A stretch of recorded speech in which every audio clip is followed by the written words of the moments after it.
qui ont bien voulu honorer de leur présence cette 7e édition du Forum de Dakar sur la paix et la sécurité en Afrique, malgré leur agenda chargé.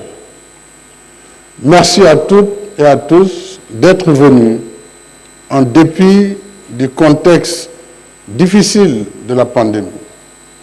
Je vous souhaite la bienvenue et un agréable séjour au Sénégal. Je remercie les pays et institutions partenaires pour leur soutien renouvelé au Forum de Dakar. Après la pause de 2020 due à la crise sanitaire, notre rendez-vous porte cette année sur le thème fort opportun des enjeux de stabilité et d'émergence en Afrique dans un monde post-Covid-19. Le sujet dénote plutôt un pari optimiste sur le futur. En effet, si la situation s'améliore par endroits, l'apparition d'un nouveau variant dans plusieurs pays rappelle que nous sommes tous exposés au virus et pas encore à l'ère post-Covid. Mais le thème nous engage aussi à être résilients, déterminés et combatifs. Il le faut face aux effets néfastes d'une double crise sanitaire et économique à laquelle s'ajoute pour l'Afrique la vulnérabilité particulière au changement climatique, l'intensification des attaques terroristes et la recrudescence des coups d'État. L'urgence est là, dans ces pays déstabilisés, en partie occupés et menacés dans leur existence. Ces vies perdues, ces personnes déplacées ou réfugiées, ces familles endeuillées, ces écoles fermées et ces économies fortement perturbées.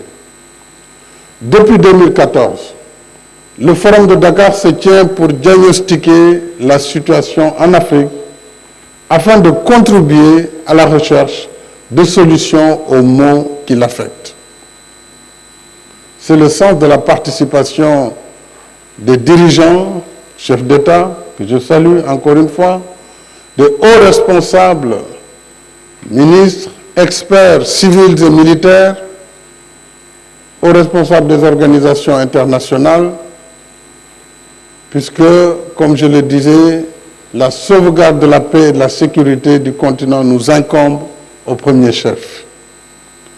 Nous associons naturellement les pays et institutions partenaires dans un esprit de solidarité et de sécurité collective, parce que nous partageons des vulnérabilités communes. Je pense aux périls sécuritaires, environnementaux, sanitaires, aux crimes organisés, à la piraterie, à la cybercriminalité, à la migration, entre autres. Autant de défis transfrontaliers auxquels aucun pays ne peut faire face tout seul. Responsabilité nationale donc, solidarité internationale et sécurité collective. Cela veut dire que la paix et la sécurité en Afrique sont partie intégrante de la paix et de la sécurité du monde. Nous devons, par conséquent, continuer de pointer du doigt les causes internes et externes des conflits sur le continent et d'évaluer l'efficacité des réponses nationales, des opérations de paix et autres mécanismes de règlement pacifique des différends. De ce point de vue, on relève que dans la plupart des pays africains, les restrictions budgétaires des années d'ajustement structurel ont eu un impact négatif sur l'équipement des forces de défense et de sécurité. Or, la sécurité n'a pas de prix Mais elle a un coût. Face à la montée du péril terroriste, il nous faut plus de flexibilité budgétaire pour permettre à nos pays de se donner les moyens d'assurer un minimum de défense nationale avec des armées bien entraînées et bien équipées. J'invite les pays et institutions partenaires à tenir compte de cet impératif vital. J'espère que dans le panel qui va suivre, nous pourrons développer cet aspect sur l'évaluation des opérations de paix et sur nos architectures de défense par rapport au conflit en Afrique. Nous devons également interroger la doctrine des opérations de paix en Afrique. Elles sont 7 aujourd'hui sur le continent, 7 opérations de maintien de la paix, 6 déployées par les Nations Unies et une par l'Union africaine en Somalie, la MISOM, qui compte à elle seule plus de 21 000 soldats. Les 7 opérations de maintien de la paix totalisent sur le continent plus de 75 000 soldats. Certes, des succès ont pu être enregistrés ça et là, mais les défis sécuritaires persistent. D'où la problématique récurrente des mandats et des règles d'engagement des opérations, y compris dans le cadre de l'architecture africaine de paix et de sécurité et sa force d'attente. Certainement, le président Faky va nous en dire un mot. Nous devons par conséquent, mesdames et messieurs, reposer la question doctrinale des opérations de paix au plan régional, à l'Union africaine et au Conseil de sécurité. Sur le front économique, la pandémie a porté un coup sévère à nos efforts de croissance économique et d'émergence. La chute drastique des recettes et la hausse imprévue de dépenses en riposte sanitaire et en résilience socio-économique ont aggravé les déficits budgétaires, alors que nos pays ne disposent pas d'instruments monétaires et financiers d'atténuation de l'impact de la crise, à l'instar des grandes banques centrales des pays développés. S'y ajoute le ralentissement des apports financiers extérieurs, notamment les investissements directs étrangers et les envois de la diaspora. Et selon le rapport de l'OCDE intitulé « Dynamique du développement en Afrique 2021 », transformation digitale et qualité de l'emploi, l'Afrique n'a attiré que 2,9% des IDE, investissements directs étrangers, en 2019. 2,9%, soit environ 45,5 milliards de dollars. Loin derrière l'Asie, 31% des IDE. L'Amérique latine et les Caraïbes, 10%. Les transferts de la diaspora ont également connu un net recul.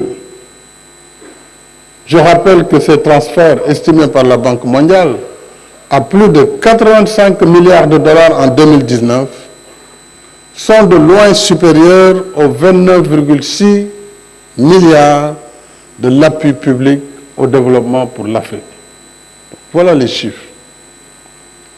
À titre illustratif de l'impact de la crise, pour la première fois de son histoire, mon pays, le Sénégal, s'est retrouvé à faire du transfert de fonds dans le sens inverse, en soutien à notre diaspora, dans le cadre de notre plan de résilience,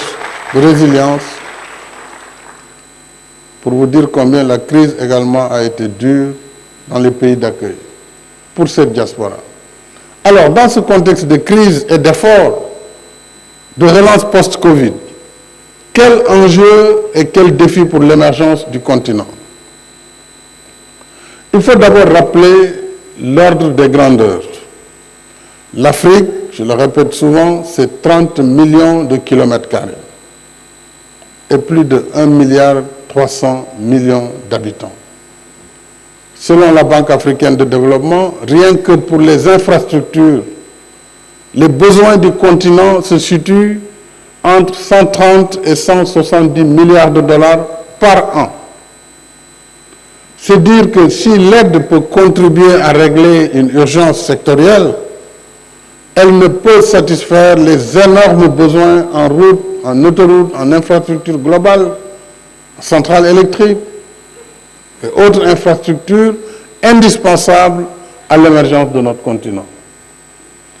En plus de nos efforts internes de mobilisation de ressources, il faut repenser la gouvernance économique mondiale pour favoriser les conditions de financement de l'émergence du continent. À mon sens, les réformes doivent porter sur 6 domaines au moins. 1. Il s'agira d'assouplir les règles de l'OCDE pour les prêts, crédits, exports et allonger les maturités pour les financements de projets d'infrastructure du développement. Ce débat, nous l'avons déjà eu à Paris au mois de mai et nous continuerons à l'avoir certainement lors du sommet Union européenne, Union africaine du mois de février de l'année prochaine. Deuxièmement, il faut corriger les règles d'évaluation du risque d'investissement en Afrique, puisque la perception de ce risque reste toujours plus élevée que le risque lui-même, ce qui renchérit les primes d'assurance et réduit la compétitivité de nos économies. 3. Promouvoir davantage le financement mixte, combinant fonds concessionnels et financements commerciaux. 4. Alléger et simplifier les procédures d'instruction des dossiers de financement des projets, bien sûr dans le respect des règles de transparence, parce qu'il n'y a pas incompatibilité entre la diligence et la transparence. 5. Assurer une transition énergétique juste et équitable selon le principe de la responsabilité commune mais différenciée et définir une période de transition pour la question de l'énergie sur nos économies émergentes. 6. Améliorer les règles du système fiscal international pour que l'impôt soit payé là où la richesse est créée, c'est-à-dire dans le pays où une société mène ses activités et tire ses profits. À ce sujet, l'adoption par le G20 de la proposition américaine pour l'instauration d'un impôt minimum de 15% afin de dissuader le recours aux paradis fiscaux va certainement dans le bon sens, tout comme l'émission historique de 650 milliards de dollars de droits de tirage spéciaux au niveau du Fonds monétaire international. Je voudrais saluer ici les pays qui se sont engagés pour réallouer à l'Afrique une partie de leur DTS.